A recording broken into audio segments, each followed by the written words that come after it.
இன்றைக்கு வரி போட்டாங்க.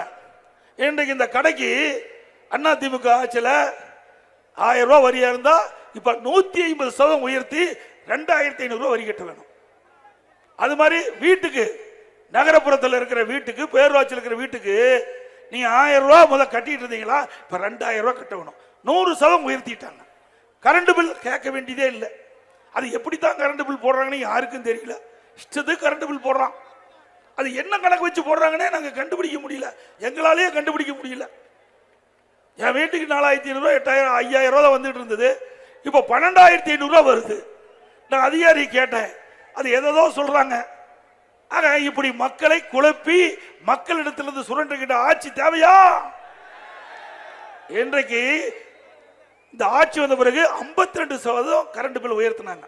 வருஷம் 5% கரண்ட் பில் உயர்த்துன்னு சொல்லி 3 வருஷமா 15% உயர்த்தி இப்ப 67% இன்னைக்கு மின் கட்டணத்தை உயர்த்திட்டாங்க.